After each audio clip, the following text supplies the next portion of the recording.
I know it sounds harsh. But hear me out. My husband, 27 meters, and I, 27F, got married last year. We've been together for 4 years come June. My husband's parents are divorced and my husband meets his dad every Sunday for coffee. My husband always pays, by the way. Which was kind of annoying to me since we also pay a toll to get there and his father doesn't, but I started ordering breakfast and my husband eats too, so I no longer feel weird about it.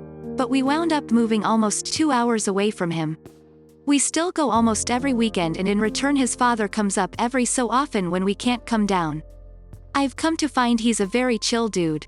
My Mill lives with her mother, my husband's grandma, and knows he sees his dad every weekend. She hates the father, but now that we live so far away she basically asks us 75 times between Thursday to Saturday if we're also going to stop by her house to see his grandma. We live about an hour and a half away from them, but for them it's too far to drive to our house. When we don't see them for a week or two his mom will complain because he hasn't seen his grandma or her. They're nice women, I also have no problem with them. Sometimes they'll say something that rubs me the wrong way, but it's more of a culture difference, generational difference, but they're very respectful towards me, so I never assume something is meant in a vicious way. I.e., I'm not having luck getting pregnant and my doctor wants to run tests. But my Mill literally told me I wasn't getting pregnant because I was thinking about it too much. I've been trying for a year, so I'm very sensitive about it, and that upset me to hear. Long story short, our Sundays are spent in the car mostly. My husband owns his own business and is never around. He recently decided to close his business, get a job, and move 3+ hours away from our families. I was on board because I'd get a job, we'd have more time and money, we'd finally be able to hang out with each other one-on-one again like when we were dating. But he told me yesterday we'd still have to come back twice a month so he could see his parents and grandma. I said what? And I got him down to once a month. But honestly I'd like some time alone. His mom calls every day, multiple times a day. She kind of treats him like he's still a child. She's always saying she needs to know things because he's still her child, whatever that means. But my husband has become very cold with her, and when I ask about it to make sure everything's okay he says yes and brushes it off. So I'm going to assume he sees she's still treating him like a child, but I don't want to point it out. Side note. My parents live in the same area, and I'm attached to them. They're sad I might move farther, but they said I have to do what's right for my family now that I'm married. Anyways, if we move even further, would I be the asshole if I pushed to not physically see them for a while? Not forever, and obviously we'd see them on birthdays and holidays.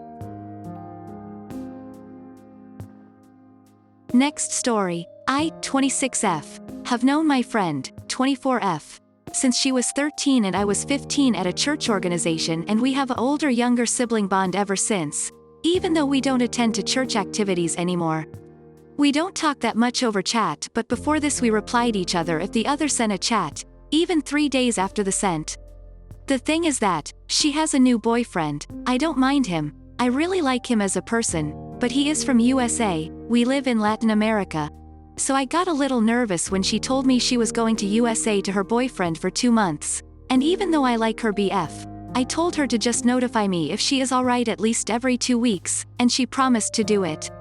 I get she is an adult and I was being overprotective, but please comprehend that where I live is common to hear kidnappings on the news, and USA isn't a safe place either. She didn't. It was radio silence the week after she was in USA. I wrote her every now and then, but nothing. The only way that I knew she was alright was BCS of her weekly video updates. She is a famous Latin YouTuber. I didn't even knew she was back, so I got mad. I wrote her that I thought for her our friendship meant something to her, but it wasn't the case, and that I wasn't going to bother her anymore. And then I apologized for writing that. 1. Because I wrote that in the heat of the moment, and 2. I thought something happened and me being a shitty person made it worse. And I wrote her that I was worried because she didn't talk to anyone. I checked with her male BFF previously and she didn't talk with her friends either. So if she didn't reply to me back at the end of the month I was going to her house. I also wrote her on League when I saw her online, that if I've done something bad for her to stop replying to me. 3 days later she replied to me that she was very busy since she came back with personal stuff and her master's degree, and that me being her oldest friend should know better than anyone that she is busy and that she doesn't have the time or the energy to reply, and even though she appreciates me caring about her, it freaked her out that I started taking it personally and didn't know what to do. At the end she replied that if she not being able to talk constantly causes me a lot of stress, we should simply stop getting along, that she can't promise to want to answer me. I was and still heartbroken. I know she doesn't reply sometimes and I get she is busy. I know her family situation. She knows I don't expect to have heavy conversations or to talk every day with her. We don't function like that. I just needed the confirmation of her being alright. I told her that I apologize for my behavior. It was uncalled for. I was just concerned that she didn't talk with anyone this past 2 months, so I was worried that I didn't expect her to talk to me all the time. But I was mad and disappointed that she didn't kept her promise. I just needed, "Hey, I'm alive, everything's good." Next story. Our daughter who just turned 10 does not yet have her ears pierced.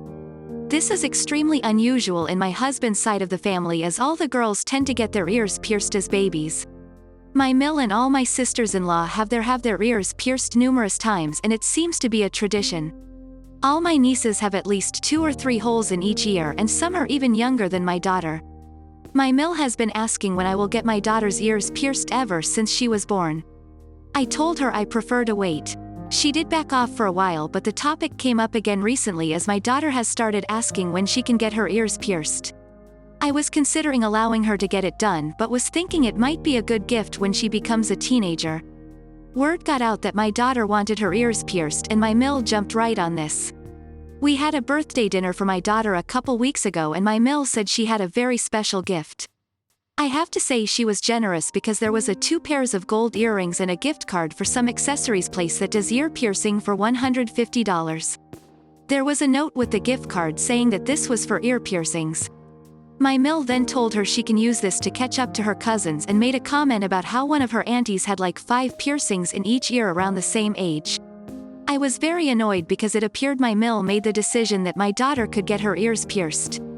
I told my mill that $150 is a lot to get your ears pierced, and she said my daughter can either get an expensive set of earrings, but she would really prefer if she gets a few ear piercings so has something fun to appreciate with her cousins. This even frustrated me more because I felt my mill was interfering in something that was not her business. I later told my daughter I would rather her wait for her to get her ears pierced. She was disappointed, but I said we will store away the earrings for later, and we could use the voucher to buy some necklaces and bangles as well as some gifts to give to friends when we attend other parties. Well, my mill visited us yesterday. She asked daughter if she had used her gift to get her ears pierced yet, and my daughter showed she hadn't and told how we ended up spending the gift card.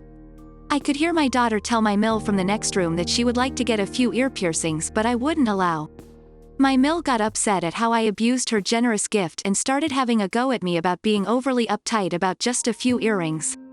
She also told me that she put a lot of thought in the gift, and I was very ungrateful. She also said that if we weren't going to use it for the intended purpose, I should have just returned it so she could use for my nieces. She ended up leaving early.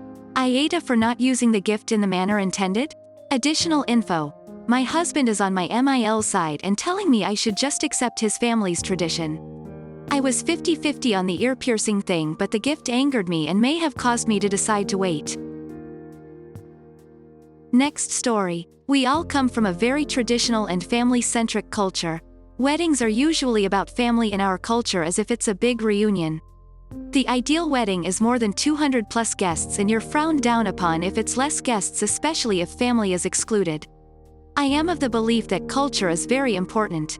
My wedding was amazing, and I made sure to make it both about me and my husband but also about our families. We never agreed with the whole "the wedding is only about the couple" mindset. Nobody in our family agreed. So now my brother and his fiancée are about to get married in some months. I had a birthday dinner few days ago, and my parents, my brother and his fiancée were invited. On the wedding topic, I asked them their honest opinions on what their dream wedding would look like.